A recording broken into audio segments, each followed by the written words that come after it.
the best and the worst thing about technology is that it changes everything. And this, in my opinion, is the best possible way to explain where we stand as a planet, as a species, and even as a nation.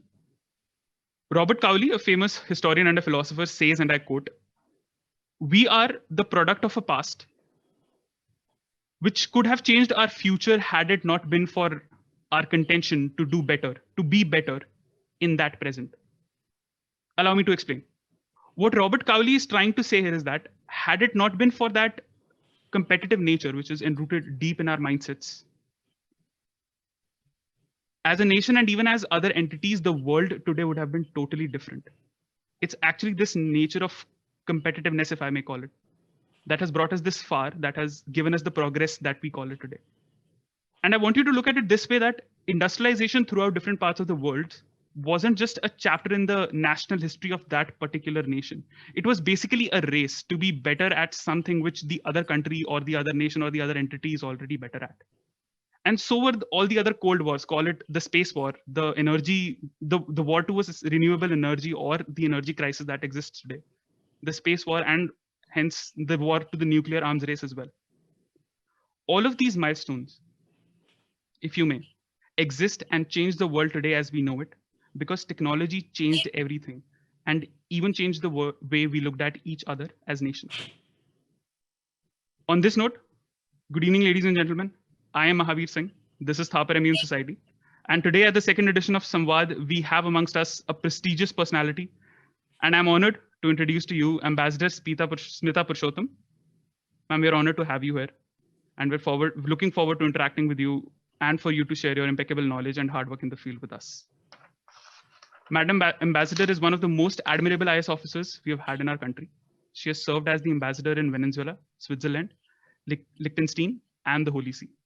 She has also served as the Deputy Chief of Mission in the Embassy of India in Berlin, Minister at the High Commission of India in London, Counselor for Economic and Commercial Affairs at the Indian Embassy in Beijing and Brussels, and also as the Language Trainee and Information Secretary at the Embassy of India, Moscow. In her endeavor to bring the transformative power of science and technology, Ambassador Smita Purushottam established the Sitara Trust, of which she's currently the chairperson, and we hope to know a lot about it as well, ma'am. With this endless list of accomplishments and contributions at hand, and certainly a lot more to come, we are delightful to have ma'am as the speaker for Samvaad 2021. Ladies and gentlemen, Ambassador Smita Purushottam, she will be here with us today. Thank you so much, ma'am, for joining us. It will be an honor if you could address the people who have already joined in before we begin. And we would also like to know a lot about the Sitara Trust, your ideology behind it, and your mission. Over to you. Okay. Thank you very much for this very kind introduction. It's over generous, but very kind of you. I'm very thrilled to be here and to meet the young students. You are our future, and I'm always very excited when I talk to young people, because if what we've been doing finds resonance with you, then our mission is accomplished. So I will first of all, if you don't mind, just go through the presentation to give you the background of how we've been tackling this issue. And then I will go into Sitara's achievements, because their achievements will make sense against the background that I will show. So if you don't mind, I'll go through the presentation as fast as I can. And please go ahead. Thank you. One second. Can you see it? Yes, ma'am, it's visible. Okay, I'll now do the slideshow. Okay. Yeah. Okay. Can you see it now? Yes, ma'am. We can. Okay, good. Good. So basically, as you can see, we've taken as a premise that technology is the foundation of all power, all economic power. And I'm going to just go into the various contents of our talk. One is, of course, to show to you why we feel that, then show how, based on this, the Americans and China are investing trillions of dollars and have invested trillions of dollars in technology. And then how there's been a fierce backlash leading to the technology war. And the so-called trade war has been infructuous, as we had predicted right at the beginning. And then the part two of that will constitute of the Chinese threat to India and how the Sitara work has shaped up in the context of that threat. So basically, the 21st century is an era of super growth. And we have a situation in which the most robust innovation ecosystems will be able to profit from the transformative technologies that are coming up now. As you can see, quite a list. I don't think it's exhaustive. The only one of these which is not connected to information technologies is fusion energy, most probably, although everything is suffused with software and information technologies. But this is an important point. Excuse me. So even the Nobel Prize winner, Robert Solow, has shown that 90% of American growth in the 40-year period that he studied was accounted for by technology. And Australia has calculated the huge GDP boost that technology and science contribute to the economy.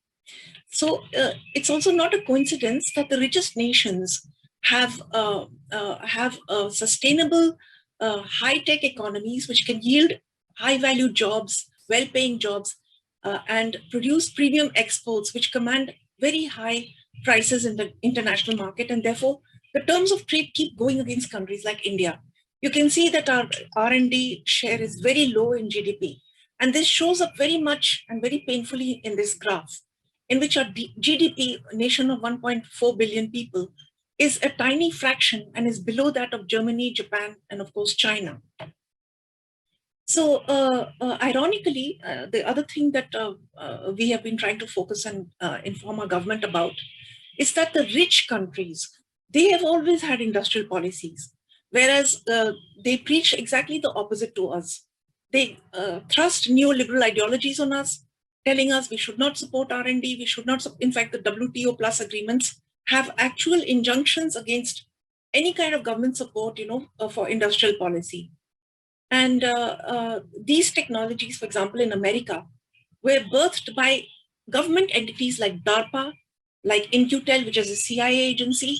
In fact, I think Annie Jacobson in one of her books, Area 51, shows how the CIA actually birthed the stealth aircraft technologies. So, and as you all know, all the transformational technologies have come from the United States. This is also an important point. When we look at the Chinese achievements in technology, they have not yet led to any massive breakthroughs. Everything they have done is sort of taking off from what the blue sky research and investment that the Americans did and then dropped, unfortunately. The other very important thing is that the American government has supported with procurement, with valley of death kind of, stepping in, investment, and setting up the kind of innovation ecosystem, cutting edge, federally funded research and development centers, very actively associating the private sector, and so on. But they also, under the ravages of the neoliberal ideology, they have had to have a hidden developmental networking state, because there has been a huge attack on government intervention to promote R&D and technology, even in the United States, which led to actually America taking its eye off the ball. But now it's coming back because of the huge challenge that China is posing to them. So we're going to come to that now. So both China and America are investing massively, as I already told you, in technology, trillions of dollars, in fact. But in China, everything is geared to the PLA, the party first and the PLA second. And therefore, their military application of technology is something which is worrying everyone, especially since China has been acting in a very geopolitically destabilizing way in several theaters, as you all know: South China Sea, Japan, Korea, India, and most dangerously in Taiwan. So in the verticals of supercomputers, quantum technology, hypersonics, etc., they have almost caught up with the Americans. In the horizontals, they have even overtaken the Americans, like in 5G and artificial intelligence. So this has really got the Americans very worried, and they have decided now to hit back. So all these technologies, quantum technologies, hypersonics, etc., are transformational, especially for the military. Now, again, I'll come back to the point that the foundational technologies for all technological progress really start from the information and communications technologies. This is very important for the second part of our talk that we're going to give, that we're giving. And it is also critically important for national security because all activities are now dependent on information technologies. And I'll just go into the issue of how this is applied in the military sphere. It's called network-centric warfare. And the Americans had already deployed it in 1990 during the first Gulf War. And the Chinese had already started studying it. In fact, my fellow in Harvard University was a guy who's disappeared from the net, but I've kept some photographs of him.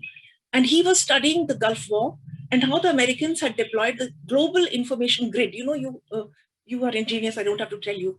You need massive bandwidth to be able to operate these kind of drones halfway across the world. And the Americans had already set them up in 1990s. So the Chinese learned very quickly from it. The Americans call it network-centric warfare, which is basically connecting weapons in different domains through sensors and communication grids to the command and control centers, and then those going back for operations. But now we are talking about the next level of lethality, because China is now proclaimed that it wants to be the #1 power in artificial intelligence by 2030. It has a concrete plan which goes into many areas. Its defense white paper also talks about it. And these are all massive force multipliers. Elsa Kanya has got a very nice essay on this. And this is something that should seriously worry us. So as you know, the application of robotics and artificial intelligence could completely change the nature of warfare. Some people call it fifth generation warfare, and the Chinese are calling it intelligentized warfare. Now, the Chinese technology acquisition strategy has not exactly been very fair. It consists of forcing FDI companies to transfer technology. It has investment strategy in which it tries to grab the best technology companies around the world. And then the ape strategy, this is what I coined as a different topic altogether, huge topic in which they've gone and copied technology and reverse engineered it. So there's been a fierce American pushback to this. And every national security document of the Americans has been focusing on the technology threat. Of course, the Chinese threat as such, but arising from technology. They're not saying, oh, the Chinese have deployed such and such military. They're talking about China catching up on technology. And I read the over 1,000 pages report, the National Defense Authorization Act of 2019. It is a playbook on how the Americans want to tackle this Chinese technological catching up. Unfortunately, under President Trump, they also launched a trade war, which, as you can see from these figures, completely rebounded on them. The deficit with China has increased. The foreign ownership of Chinese stocks has increased. A lot of investment in Chinese financial markets, and so on and so forth. It has been quite infructuous. But in the process of the trade war, they antagonized their allies. They hurt their own domestic sectors. And they did not succeed in China making any concessions on the commitments it made to the WTO. But the technology war hurt. And this is what we had said 3 years ago. We were the first in India to predict the contours of the technology war and to give some policy advice to our government on what we should do about the eventual decoupling that would come. And in this, what the Americans have done is come up with a whole lot of executive actions to ban supplies to Huawei, to SMIC, the semiconductor company, and to the drone company, DJI. There's also been choking of semiconductor supply. There's been the FIRMA, the Foreign Investment Risk Review Modernization Act, which now chokes off Chinese investment, that is Chinese acquisition of high-tech companies in America. All these require actually much more coverage, but I want to go to the Q&A as soon as possible. Then, of course, the Clean Network Initiative, in which a lot of countries have joined up. So many countries have removed Chinese from 5G, and I may tell you that it is solely Sitara's work which led to the government taking a decision for 5G to be removed, for the Chinese not to participate in the trials in 5G, although our work isn't over because we wanted Indian companies to take their place, but the government has done nothing about that. Anyway, there are telecommunications security legislations taken by other countries, adopted by other countries. Again, this is an area where Sitara took the lead, and we have told the government to have a similar legislation in our country. Unfortunately, because we're not funded we are not able to produce a draft for this. So we're going to ask the government to do a draft. But they've issued the Telecom Security Directive, which goes a quarter of the way to meet our concerns.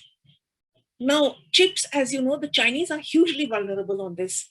And US restrictions have really hurt them, really hurt Huawei, really almost destroyed ZTE, but ZTE bounced back because Trump's daughter had some operations there. So China is redoubling its efforts. It is going to become a really, a very, very challenging neighbor to deal with. They have shown their aggressive tendencies, and I don't see much effort on our side to meet the tremendous advances the Chinese have made, both doctrinally and in terms of technology infusion in their weaponry. On the one hand, you have an imported weapons park, Chinese complete control of our communication systems, and so on. And on the other, you have a hugely modernizing and intelligentizing force and transforming military doctrines, which is also a very interesting area because they've set up something called the Strategic Support Force, which integrates all the digitization initiatives in their military, and it will give massive support to the digitization and intelligentization of their weapons park. Now, what is the threat to India?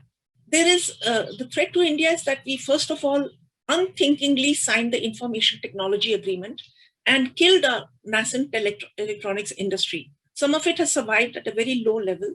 Then we compounded this problem by signing FTAs.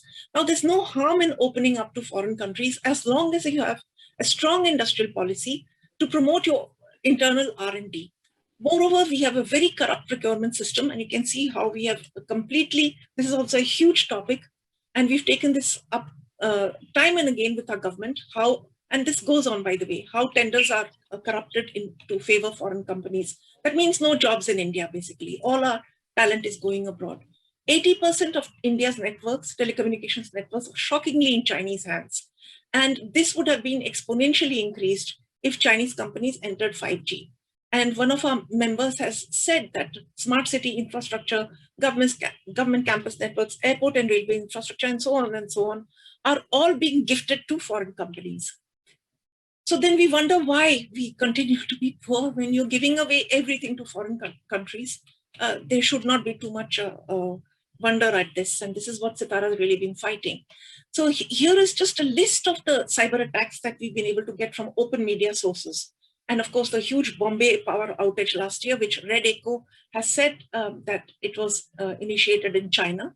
And there are many advanced persistent threat groups in China which are ready to take advantage of the vulnerabilities in our cyber networks. So this is what Sitara has been doing. Sitara, actually, we started with defense innovation 10 years ago, but unfortunately there were some developments and people took over my network and we couldn't go forward with that. And also I was in service, I couldn't fight back. So then I set up this trust and we have been working on indigenization of ICT technologies. And we want to, I think the procurement reforms have come about because of us, the Telecom Security Act and a lot of other important innovations. The BSNL tender, the national tender was revoked and part of it hopefully should go to Indian companies. We were hoping the entire thing would go because our argument was until you give the 4G tender to Indian companies, they won't have the financial resources to come up with your with 5G technology. I won't go into detail with each and every point. We are also happy that we are decoupling from China. And again, we had a hand in that because we were the only ones who brought the security angle to our government. The others, government was not listening to industry when they were pleading with them that, you know, you're destroying us, you're killing us. It's when we brought the national security angle to the National Security Council Secretariat and the NSA, that's when action started being taken. So this is, we are proud of the fact that we did all this. And there is an international aspect to decoupling because yes, sorry. I thought somebody, so there's still many obstacles and way forward for true Atmanirbharta, we've given some guidelines to government and we hope that the funds with government like the United Service Obligation Fund should be used to promote Indian companies. It's now being used to help Japanese companies build the submarine network to the Lakshadweep Islands, which is all very good. Andaman, I think, Andaman and Nicobar. But we should also use it to promote our companies. I hope I haven't taken up too much time. I thought I'd give you this introduction so you would know what work we're doing and the context of this. Thank you so much for your patience and your kind invitation to address a wonderful, dynamic group of young students on this important issue. Thank you. Thank you. Thank you so much, ma'am. And I believe I say this on behalf of everybody present here, the secretariat, the audience, and everybody here, that the pleasure is all ours. We are honored, and it's actually been an impeccable presentation to look at, and the knowledge that you shared with us. As MUNers, I believe all of us knew a little bit, just a little bit about all of what you've talked, but the detail and all the knowledge that you shared, I guess it's going to take us a long way. Thank you so much. Thank you so much for your time. Thank you very much. Okay. With your permission, is it okay if we start with the Q&A session now? Yes, please. Thank you. Okay. Ma'am, we'll be beginning with a few questions that we've already prepared for you, and a few questions we'll be taking questions from the audience as well. Okay. So first of all, before we move to any questions, this is one such thing that the entire secretariat actually wanted to ask you. That having won the prestigious PhD fellowship from Cornell University, what actually led you to leave the world of academia, which you were actually striving forward in, and finally change your line towards the foreign services, the Indian foreign services? What caused that change? You know, the answer is very, very simple, actually. As one of my friends in Cornell at that time told me, a job in the hand is worth two in the bush. And my father assured me that I could always come back and do a PhD, you know. And but if I gave up this chance, apparently if you are offered a job by the UPSC and you refuse it, you're debarred from taking the exam again. That's what he told me. I've never checked that up. He was also in the foreign service, so I had somebody to look up to. He was a very, very idealistic person, very hardworking. So I had something to look up to. So the idea was to join the service and continue with my PhD later. I never did my PhD, but I did take several sabbaticals, and I tried to make it more purposeful in terms of what my country needed. And I think my posting in China opened my eyes, you know, because that country in 1994 itself had gone years ahead of us. So that's what finally brought me back to academics in a very purposeful and big way, because now I found the purpose to, you know, to the work that I could do in academics. And I focused on that issue, why India has remained backward, how other countries have gone forward since. So I never left really academics. I'm still devoted to it today. Even today, after retirement, I read, I study. That's a lot of my time is spent on that. I hope I've answered your question. Yes, ma'am. You clearly have, and it's actually remarkable that even though you had such a prestigious fellowship at hand and you left all of that to come and work as a foreign service administrator in India, and then do such remarkable things again, work for India throughout the world, and then come back to the country and actually work with a trust called the Sitara Trust, which has actually shaped the telecommunication and information industry here. It's actually remarkable. It's like, to be honest, you're everywhere. Thank you. So and nice. Coming to the point that we've seen throughout your presentation as well, that we actually stand at a point in the history of the species, if I may say, where every new discovery, every new technology that's coming each day is actually capable of shaping how our future is going to be. We weren't at this point 100 years ago. I mean, a new discovery would take 5 years, and it wasn't that capable to change the outcomes that it will have. Today, all these discoveries, all the technologies that we're developing, they're actually making the world a lot self-reliant, and at that same, a lot deglobalized, because there is continuous conversation over that. On that note, the question here at hand that we'd like to ask you is, how can India as a nation create a self-reliant technology and technologies, thereby creating its strategic axis in the global geopolitical scenario, if I may? Yes, I think basically what the government has to get serious about science and technology, because you don't have a private sector which is exactly investing in R&D. You know, the share of R&D investment of the Indian private sector is one of the lowest amongst all the major nations. And that is, there might be some historical reasons for it, but it doesn't excuse the fact that it's very low. So the government needs to step up examine how, say, countries like America have set up very robust innovation ecosystems and enable that. Instead, what we have, as I've just pointed out, we signed a foreign trade agreement, many foreign trade agreements, and in fact, now we're going into another agreement with the EU, in which we're going to again handicap our industries, and our industries are already keeling over because of demonetization, because of the migrants issue. They all went home, and then now, of course, the COVID. So this is not the time for us to open up. This is the time to enforce industrial policy measures in which you have a very strong science and technology component. This is what we are trying to work towards.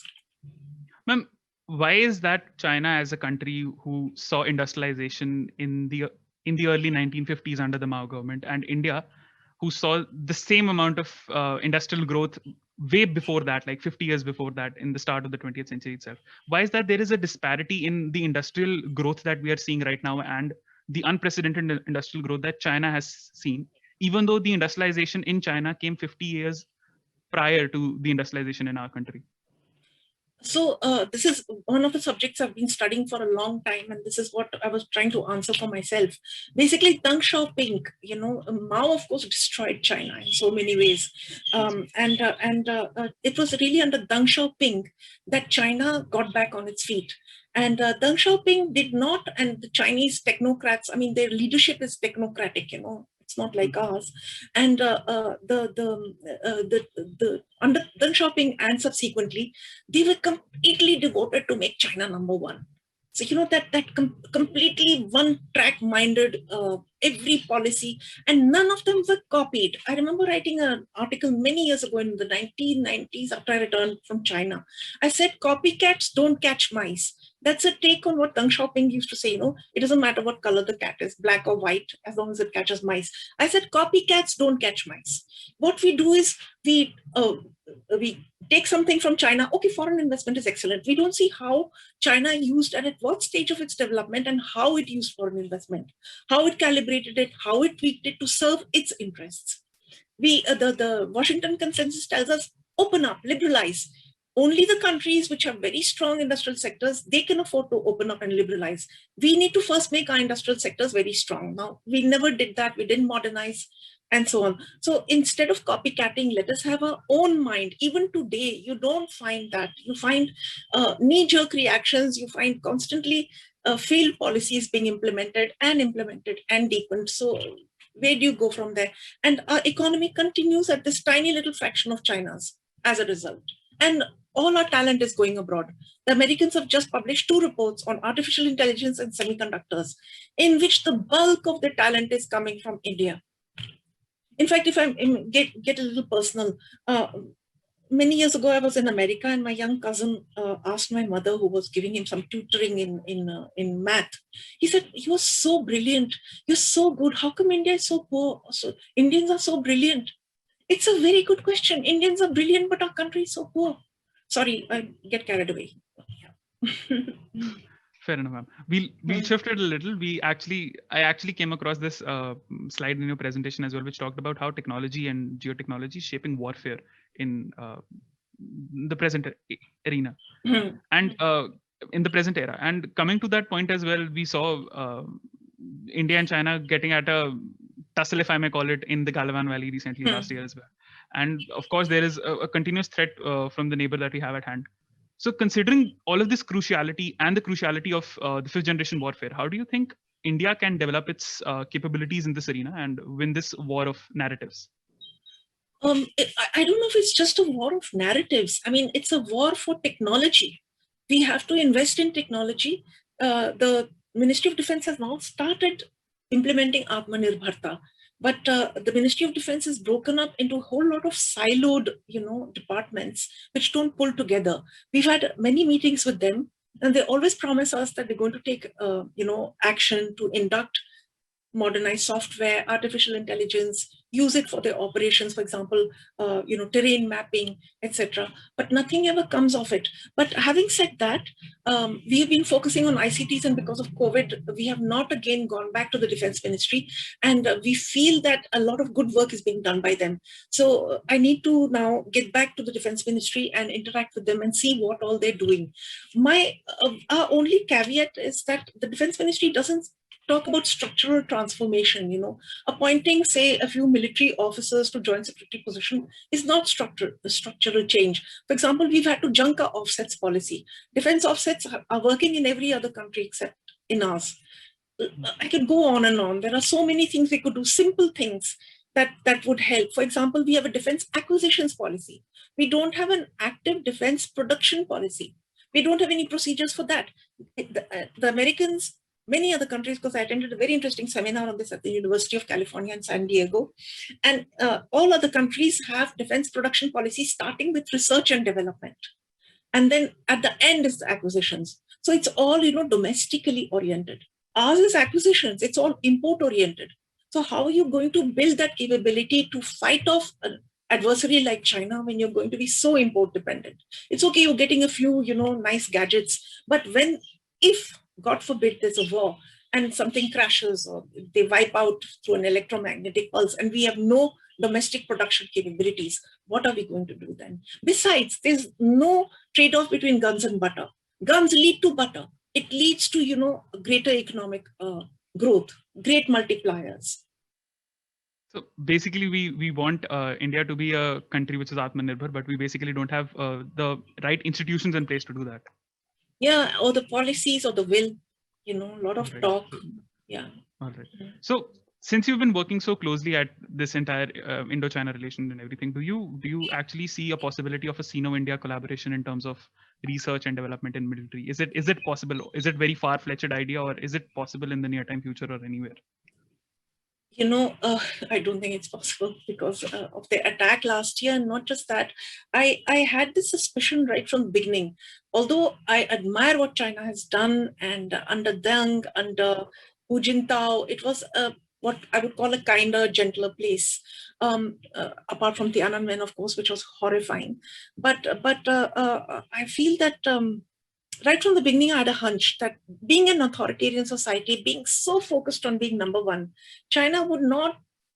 What Deng kept saying was, let's bide our time and keep our head low. What does that mean? It means that when our time has come, we will roar like a lion and we will conquer the world, which is what they're doing now. So I don't see much prospect. We should decouple from China. And if there's a huge change, say, in the Chinese attitude, of course, we should collaborate with them.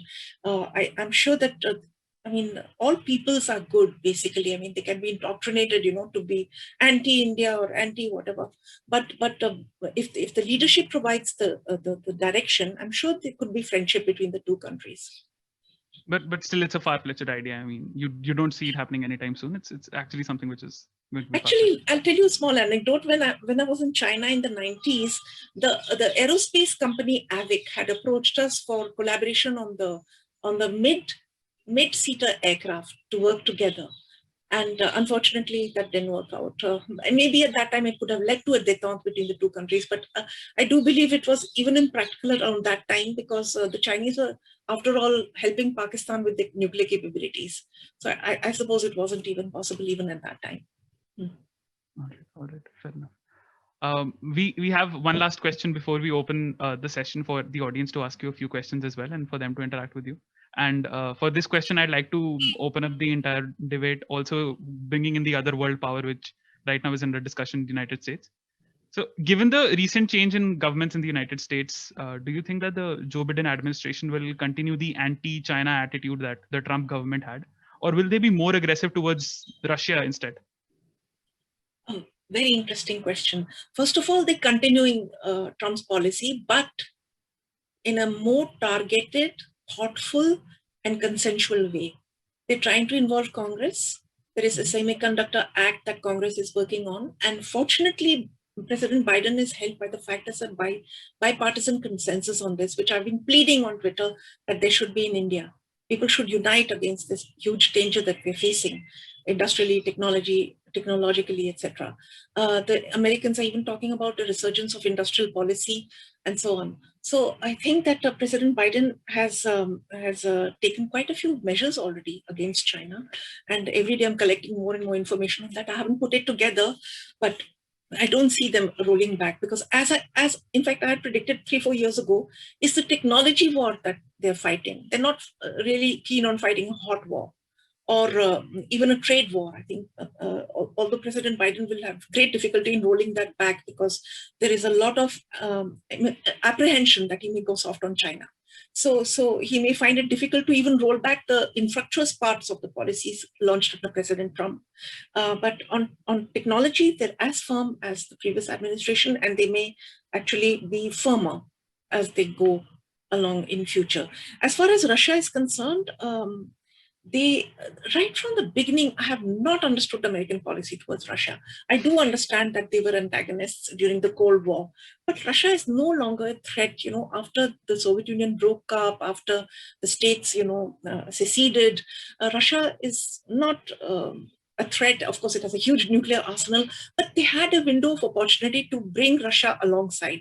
Instead, the Cold War mentality, the obsession of the neoconservatives and others with and the neoliberals also, bashing Russia, led to their reneging on some assurances they'd given them that, NATO would not expand to their border, etc., and bring in the Baltic countries. And then, there was the possibility of Ukraine slipping from the Russian sphere of influence, although Blinken has said he doesn't believe in spheres of influence. So they've alienated Russia completely unnecessarily, which has grown closer and closer to the Americans, to China, and also strengthened the authoritarian tendencies within Russia, which is really sad, because I spent a lot of my childhood in Russia. My father was in the foreign service, and I went to school there also. And the Russians wanted democracy. We used to have many frank discussions at school level only on these issues. So I feel very sad that they've been deprived. They have an elected government, but it's not a perfect democracy. There's a lot of intimidation of opposition people there. Yeah. Media, the press isn't free in Russia itself. I mean, yes. Whenever we see elections coming up, half of the media is already in prison, and there's no actual news coming out of Russia as well. And so, this is spreading all over the world. Yeah. Sorry. In this discussion, in this previous question, we actually established that these three giants that we talked about, power giants, Russia, China, and USA, they're not going to go into a hot war anytime soon. And they're actually in a Cold War, which I believe started with the initial Cold War itself, and it never ended. It's just that China, with its technocratic improvements, entered this Cold War with these two countries at hand. Mm-hmm. So where do you think it impacts the relations between these three giants, the upcoming years, where the three of them will actually be competing with each other for technological, what should we call it? Supremacy in itself, yes. Technological supremacy. Yes. Very interesting question. I don't think I have an answer, but what I can say is that there might be a hot war on Taiwan.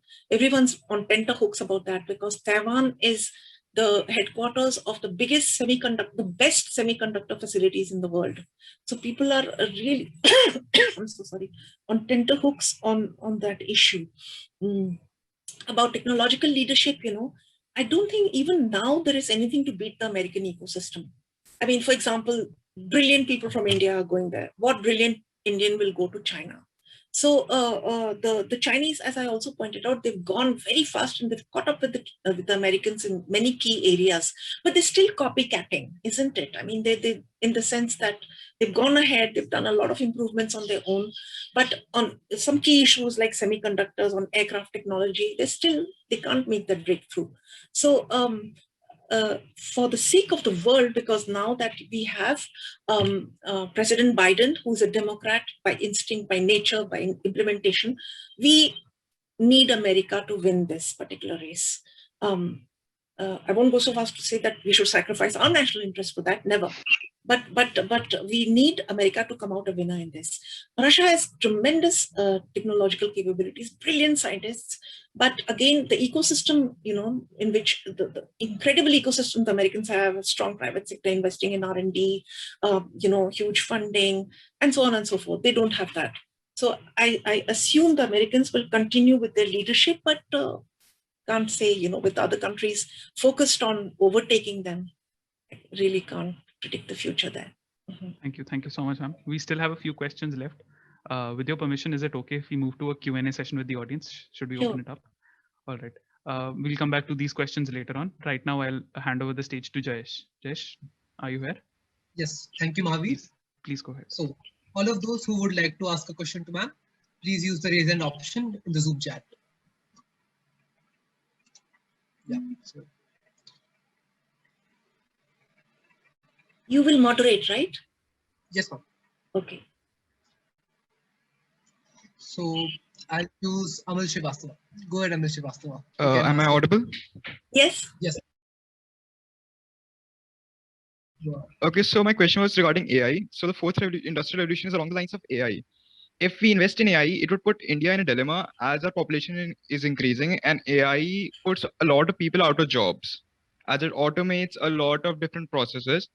So compared to the other three giants where either the population density is already low or it's going to drop in the next 20 to 30 years, would it be beneficial for India to really invest in AI that much? Like, because I don't think it would.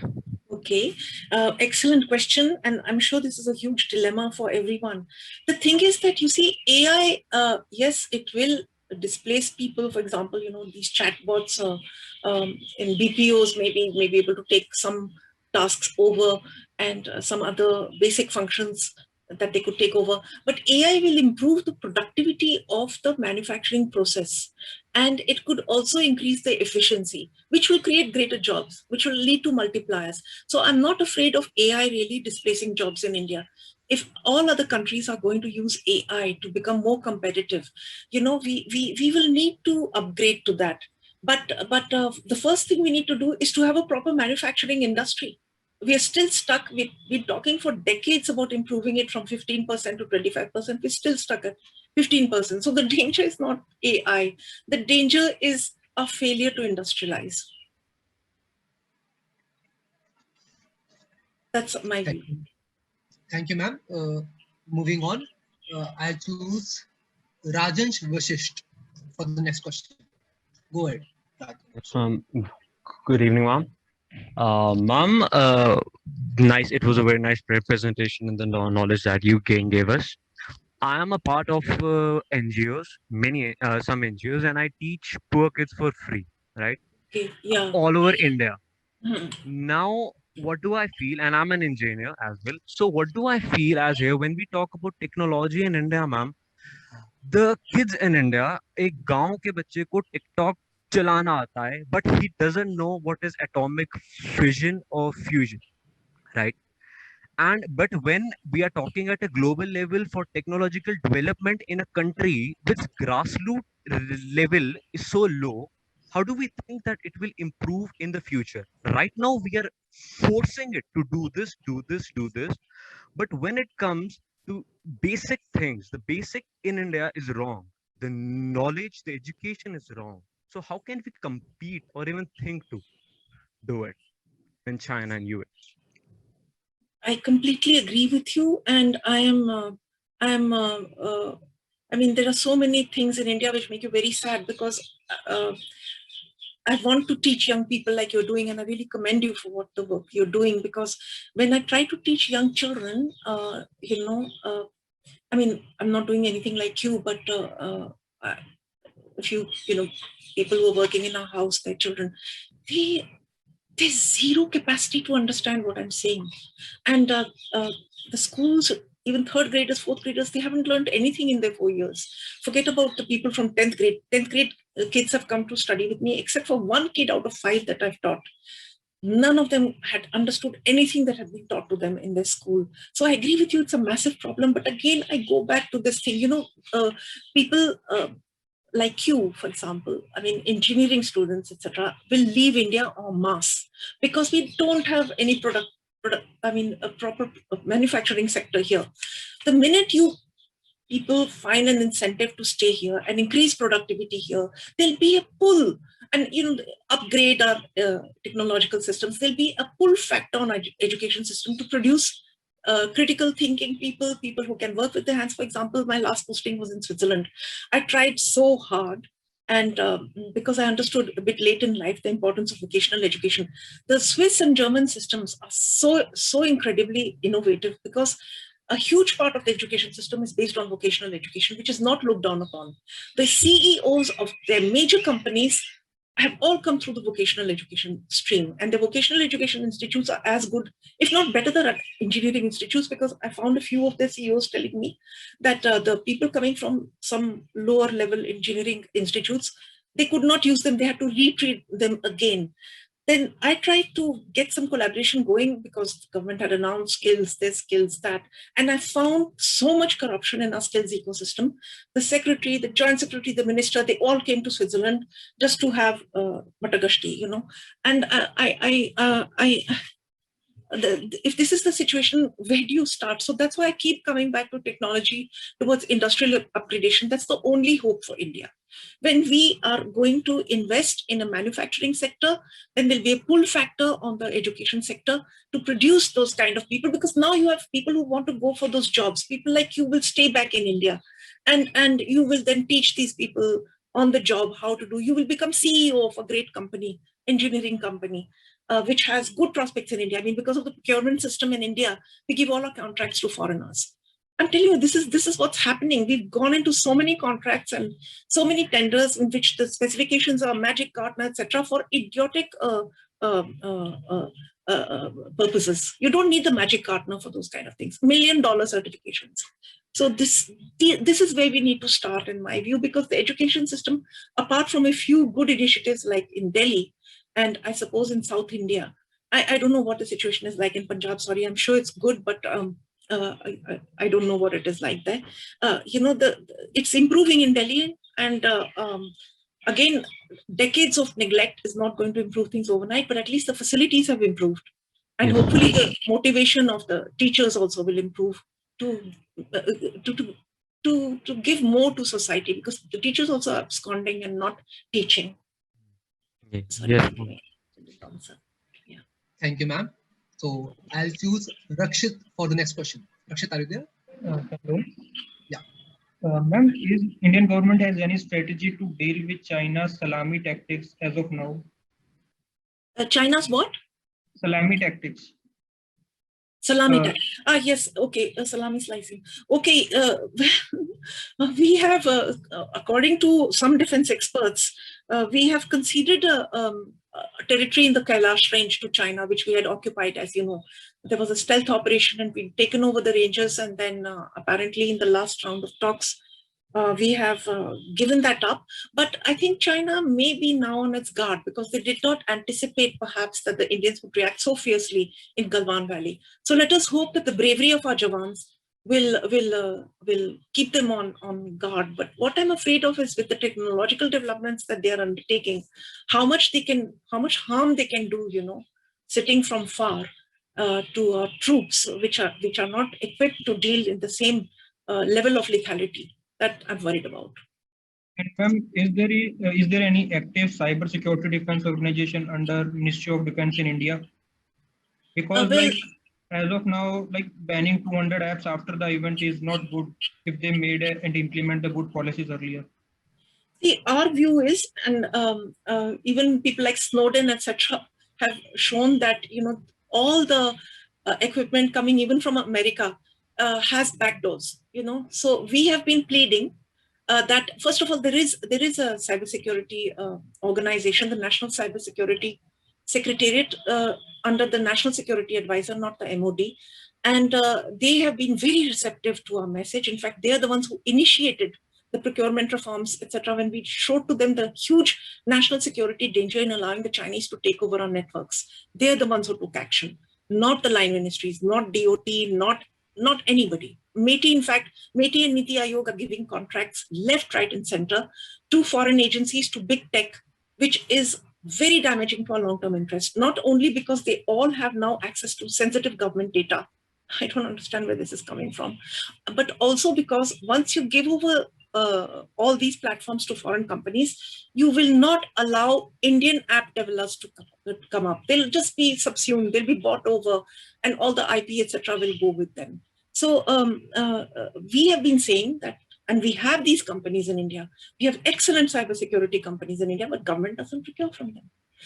We have a shocking instance when an IF person, we don't know if it's an officer or a clerk, because then that source shut down and was terrified because we were going to take it up. He said that the IAF had told him not to procure Indian stuff and only to procure Cisco, which has many backdoors. This is the situation in our country. This is what we're fighting for. And frankly, it is an exhausting fight. We fight every day. Every day somebody comes to me with a request. My only problem is I'm the only one working on it. So what happens is, and the person who comes with that request, so if that person gives me the right information, helps me draft the letter, then we're able to push out a plea. But if that person just comes to me with a complaint, I don't take it up, because he needs to back it up. He needs to give me concrete examples. He needs to give me information that will stand up. You know, when we write a letter to Prime Minister, please do visit our website. I have been working on it. It's not complete. I've uploaded only very few of the letters. We've written to government, written directly to PM. We need Indian indigenous products. It will give a fillip to our cybersecurity industry, which is top class. We have some of the best products in the world, but again, government won't procure from them. So it's a very exhausting battle, and we hope to win it. Do you think like Mr. Modi is also like kind of ignorant about these issues? Like they don't pay much attention about. We don't have access to him, so we don't know what advice reaches him. As I said, the National Security Advisor is close to him. He has been listening to us. I mean, I haven't interacted with him, I'll be frank, but I've interacted with people in his office, and some of our messages have gone through. But ultimately, procurement will lie with the line ministries. And we've written to Modi ji, but never got a reply. But some actions have been taken which give us the feeling, for example, his speech on telecommunications. It came directly from the letter that we had given him. So clearly somebody did brief him about our letter. But right now, I mean, if it's true that they're going to go ahead with the EU FTA agreement, that will be a huge setback, because they haven't come up with an industrial policy. They have announced procurement reforms, but they haven't implemented them. So we need to first strengthen our domestic industry in the next 2-3 years, then please open up. We want competition. We want India to be internationally competitive. Who doesn't want that? Thank you, ma'am. So now we will be taking the last question for this round. I'll choose Anirudh Singh for the next question. Can I ask a question? Anis Little Sores, actually I have chosen Anirudh Singh for this round. Drop your question in the chat box. We will consider it later. Thank you. You can mute yourself for now. Okay. Yeah. Okay. You. Okay. Am I? Thank you, Am I ask a question, right? You can drop the question in the chat box. Right now, I have chosen. Okay. Thank you. Good evening, Okay. ma'am. It's a pleasure listening to you. I hope I'm audible. Yes. Ma'am, as you know, the bureaucracy, Sardar Vallabhbhai Patel said that it's the steel fabric or the steel structure of India. And they are the think tanks, the executive things, and then the legislative passes bills and all. But we all know that the politicians call the shots. Ma'am, when you sit down with these politicians, we have India, the politicians do say something like we need to make in India, Atmanirbhar and all. But what is the sense when you have a one-on-one conversation with them? Are they arrogant, or they do not find these important issues? Well, before COVID, we met Gadkari ji, we met Suresh Prabhu ji, who else? We met Nirmala ji. All of them were super polite, super, I would say, it was a real pleasure talking to them. Gadkari ji was a wonder. And we were very enthused by our interaction with them. In fact, we found the bureaucrats didn't follow up. And I remember when we came out from a meeting with Gadkari ji, and he said, this is a good idea, please go ahead. And the minute we came out, the secretary said, this is not under our purview, go to some other department and talk to them. Having said that, we have some excellent secretaries. The secretary of department of, what's it called, DPIIT, it keeps changing. Then the secretary defense, first class person. The national security Council Secretariat, first-class people there. So there are exceptions. Then in Ministry of Power, there is a first-class Joint Secretary there. It all depends, and our job is to try to find, where there is a real patriot in this whole system. My only problem is that, our bureaucracy basically, and we studied this in our BA. Unfortunately, I had to do history, although my whole family was a science family, but because of many language changes, I could not continue with science. So I did history. And in history, we studied a book by Anil Seal, in which I was told, and my grandfather had been a freedom fighter, a really genuine, patriotic, very, very brave freedom fighter who had gone to jail, etc. And in fact, he was with Sardar Patelji. And in that book, it had said, and I was very annoyed with that book, that basically the national movement was comprised of, elites which wanted to take over the British powers, position of power within the bureaucracy, etc. And so there was no structural change in society. So we continued with the feudal society. So the bureaucracy continued in its own feudalistic way. And that is the biggest problem with our bureaucracy. There may be some excellent individuals in it, but the overall structure of society, the overall mission of the bureaucracy, hand me down from British colonial times, is really the thing that we have to look out for. Again, if the structure of the economy had changed, for example, if industry had become, say, 40% of our GDP, and the engineers like you and CEOs became more powerful than ordinary bureaucrats, then the whole ecosystem would have changed. But unfortunately, with license Raj, etc., we ensured that the bureaucrats would always be on top and what is it called, calling the shots. Can I ask another question? Anirudh, actually, for the follow-up, you can drop the follow-up in the chat box because we have to continue. So you can send me an email and try to answer. Yeah. Sure, ma'am. I have a lot of questions. And drop the question in the chat box. So that's all for this Q&A round. All those who want to ask question to ma'am can drop the questions to the chat box. And over to you, ma'am. Thank you, ma'am. Thank you. Okay, you can also share my email because I don't know how to check the chat box once this window is closed. Okay, ma'am. We will mention your email ID in the chat box along with the website link of Sata. Okay. Okay. Fine. Okay, so thank you very much for this wonderful opportunity and the tremendous, wonderful response. There's my email, and I will be very happy to interact with you, and hope that you people will carry on the struggle. This is your country. Hopefully, all of you won't leave it, and we need to, even people who've gone abroad are so distressed about what's going on with COVID and all that. So wherever you are, your heart will be Indian and you will continue helping your mother country. Is it okay if we move to the Q&A, ma'am? Oh, I thought this was the end. All right. We just had a few questions, if that's... Yeah, sure. I thought we were concluding. Yeah. All right. We have a few questions that we gave chance to the audience in between. We'll see if we have time at the end and you feel comfortable, we'll give them a chance again. But just a few questions that we planned we'll be asking you. Okay.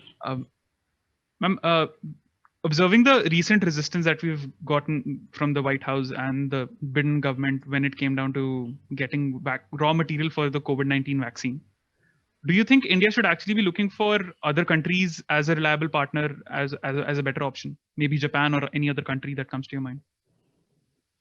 I don't know the specifics, but they have since retracted, right? 10 loads of aid is coming from America, from Japan, even from Taiwan, UK, Germany. A lot of countries have been, even Bangladesh has been sending, help. Yes, in fact, Bangladesh per capita has now overtaken us. So, I think that the spokesperson who first answered the question wasn't briefed and may have reacted a little hastily. Okay. All right. So should we be looking for other partners when it comes to technological development and sharing of these technologies cross borders? Should we be looking for more partners instead of United States of America? I think we should look at ourselves. I mean, we were the vaccine capital of the world, right? Yes. We should try to regain that. It's just poor planning, frankly, which has led to the situation. Otherwise, we were I mean, we were all knowledgeable about the COVID epidemic, and it is quite shocking that we're so unprepared and tragic. A lot of us have lost friends and relatives, and I don't think anybody is going to forgive or forget that. Ma'am, coming back to the technological advancement in China, given the trajectory of China's technological rise, there are chances that China might surpass the capability of United States in science and technology in the coming future. According to you, how can India bring its research and technology to a level that can surpass these nations? How can we actually compete at a level with these nations? Well, what Sitara is trying to work towards. We should ramp up investment in R&D. Government should have a proper dialogue with private sector that they should also, instead of just telling them go and increase R&Ds, tell them we'll procure from you. Go ahead and increase R&D. We'll give you firm orders. Who's going to invest in R&D? Even the Americans were assured of firm orders. That's when they invested in R&D. We don't give any commitment whatsoever, and then we expect overnight, results. So we need to invest. We need to give firm orders, and we need to also build the kind of ecosystem. For example, they're giving a lot of money to educational institutions with zero pass through to industry. You should make it absolutely obligatory that when you give money to some entity, then there should be 100% pass through to the industry. Like the academia should, of course, retain some money for research and development and pass it on and have some, agreement on IPR. We also have a wonderful model in Carroll. That was a model adopted under the Principal Science Advisor's Office, in which I think it was CDAC, which was given the funding to develop the set-top box technology, and then we were paying a huge amount, $2.50 per set-top box for royalty to Cisco. Now that royalty is being paid to CDAC at 50 cents per piece. So huge savings. On top of it, the royalties and everything, all the money is retained in India, and that can be reinvested, in further productive capacity and R&D.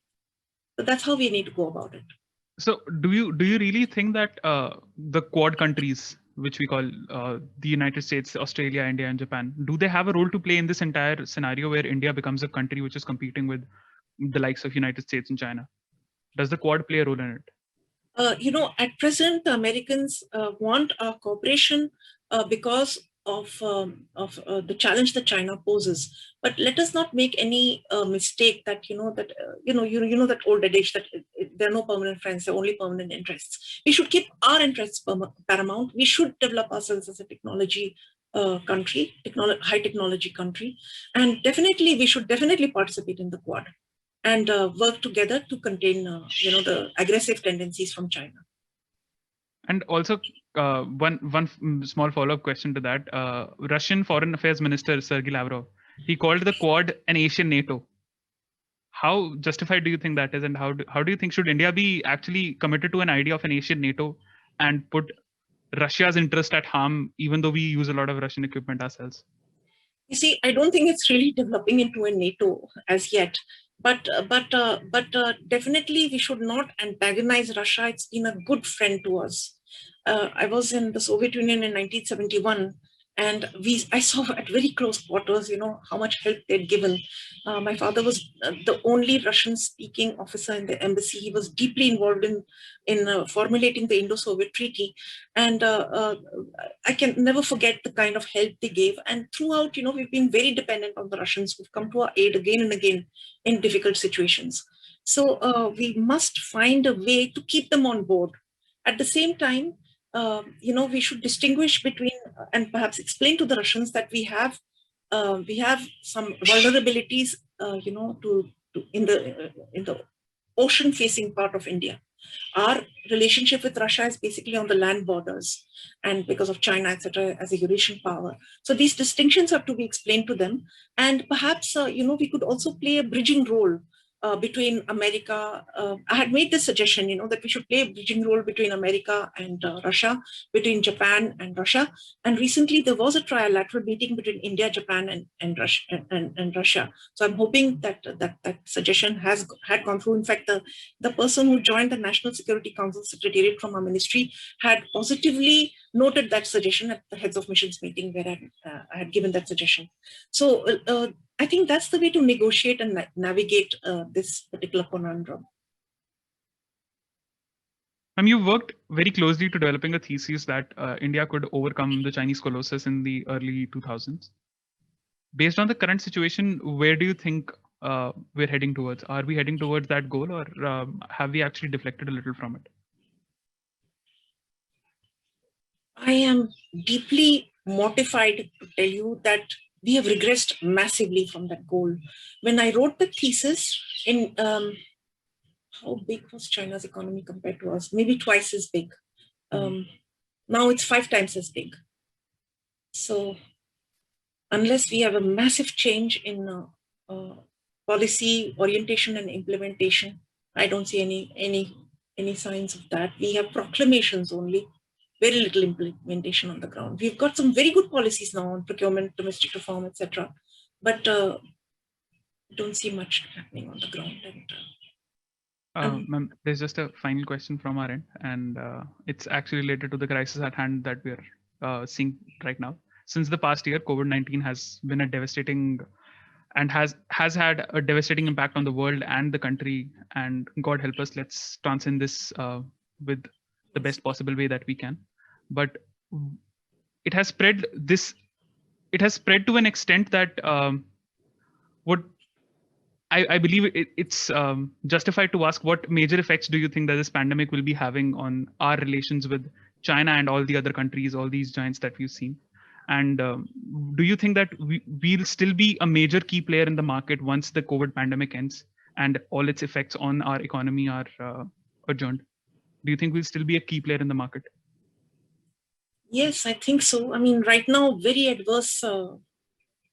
There's a lot of adverse publicity about India right now, and even people are questioning. I saw articles questioning whether India is a viable partner, since it can't even look after itself. But this horrifying period will go; it'll end, and I hope there's also. But it's not enough. As I said, we need a massive reorientation of policy and more decisive implementation of policy, of good policies, not of bad policies. I don't see much chance of that happening, but we need to keep hope up. We'll have to focus on what's inside our borders, and we'll have to help it come out of this pandemic as well. Yes. Fair enough. That's a message to take away. Thank you so much. That's all of the questions that we had planned that we'd be asking you, ma'am. That is pretty much it. If you'd want more questions from the audience, 1 or 2, we are open to it. If you'd want to call it a day, even that's fine to us. 1 or 2 questions is fine. Yeah. All right, ma'am. We'll take 2 questions. I'll hand over it to Jayesh now, and then we can go with your end note, and we'll culminate it. Thank you so much, ma'am. Thank you. It's great interacting with you. Thank you so much. Jayesh, over to you. Thank you, Mahavir. So the next question, I'll choose Shrajan Dixit. Over to you, Shrajan. Thank you, moderator. Is my audio audible? Yes. Okay. So, ma'am, I actually wanted to ask, ma'am, that what are your views regarding our recruitment process of the Indian Foreign Services cadre? When we are in a desperate need of diplomats, we have only 20 to 30 selections in a single year. Do you think that this is viable? This recruitment policy by DOPT is viable? First of all, the recruitment has increased. I think 35 to 40 or so they're coming in. But one big issue I have with my own ministry and service is that they simply don't pay that much attention to the technology side, they didn't predict the geopolitical race. They didn't predict anything. The fact that the Chinese had penetrated telecommunications networks flew over their head. So unless you have a technological angle to your analysis, there's no point increasing the cadre, I feel. And what with video conferencing, etc., I feel, in fact, there'll be less need of people to man the foreign services, man or woman or what you call them. So of course, mine is a minority view and you don't have to take it, but I don't see that, we can't handle the work that we need to do with the current, unless we again change the mandate of our ministry to promote, technological issues more, to help India's technological growth more by projecting India's needs more. I mean, why do we go gaga when, you know, the foreign aircraft land in our country and, you know, the Rafale comes to our country or whatever? You know, we should go gaga when we produce the LCA Tejas. That's when we should go gaga. You know, getting a foreign weaponry is not an achievement. It's an abdication, actually. So I think that we need to change our attitude. But I had a couple of very good interactions in the last 2 years with the Foreign Service young people. We used to call them probationers; they call them officer trainees now. And they were, of course, many of them were from engineering background, and they were very alert. And again, the message that I was giving really went down well with them. I think. I mean, obviously we don't get the confidential feedback, but from the interaction that we got, you know, and the fact that I was called again, I suppose that it was positive. And yeah, that's my answer. Thank you. Thank you, ma'am. So for the next question, I'll choose Path. Go ahead, Path. Thank you, ma'am. I think the knowledge that you shared is really valuable to us. My question is regarding China gaining regional presence in the Southeastern Asia region, right? Where China does provide things like debt restructuring to Bangladesh or Sri Lanka. It does gain regional presence here to neighboring nations of India. So what policy options does India have with it in order to, you know, stay stable and resilient with the growing presence that China is having? Whereas we are seeing that India will also be taking presidency of the Security Council in a few months.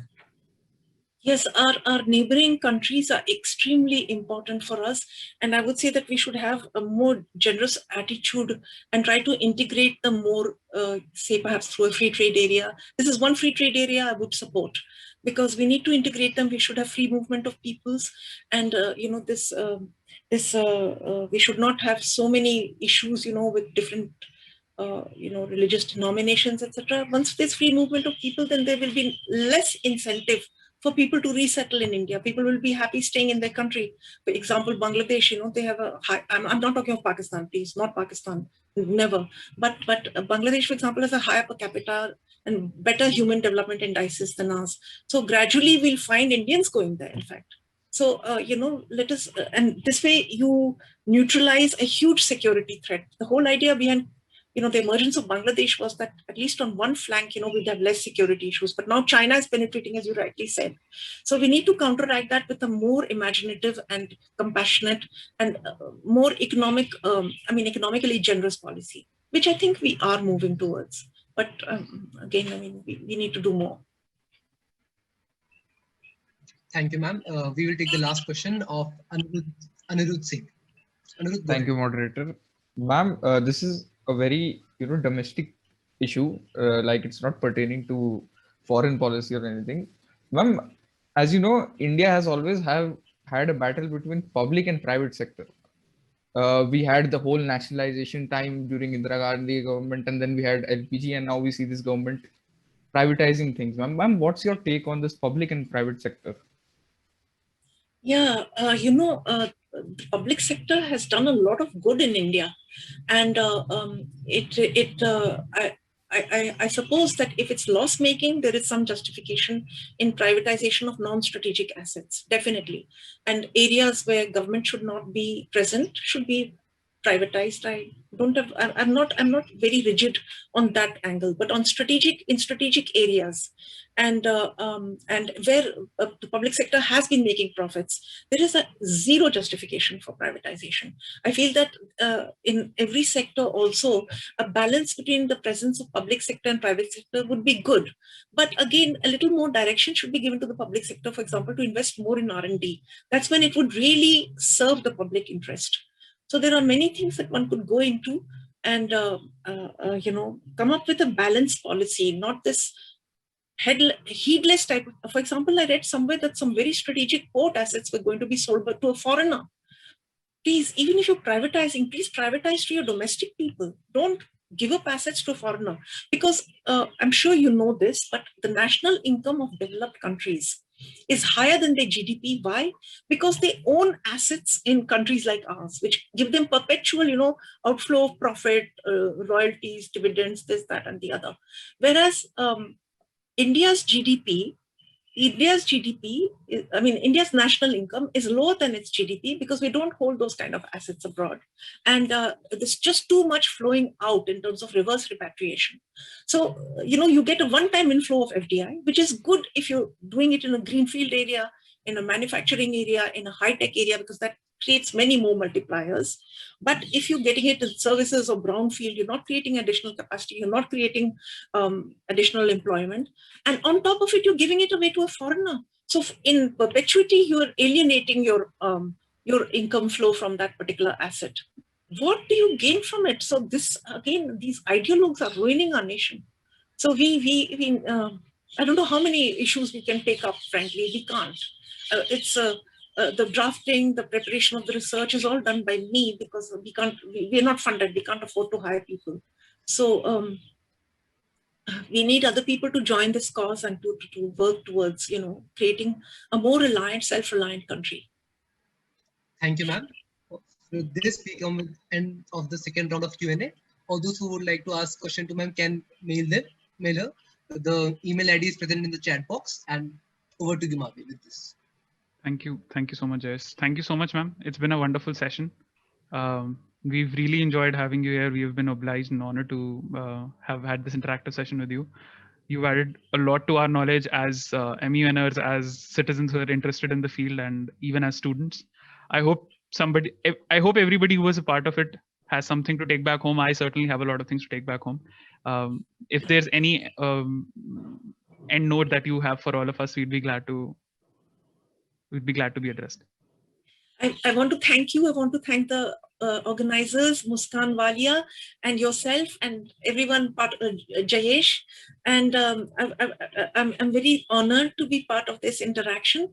And the questions were incredible and very interactive. I mean, they clearly, people felt passionately about things. And that's what we need, the young people to feel passionately and to take this issue forward. So thank you very much for this opportunity. I'm very honored. Thank you. Thank you so much, ma'am. The honor is totally ours, and it's been great to have been working with you for all these days and even today as well. We wish you best of luck for all the endeavors that you have, and on behalf of the entire faculty of Thapar and the faculty of Thapar MUN Society, the president and the other faculty members, we would like to extend a warm thank you and congratulations for being a part of Samvaad second edition. It's been an honor, ma'am. Thank you so much. Thank you very much. I'll leave now. Okay. Thank you so much, ma'am. Thank you.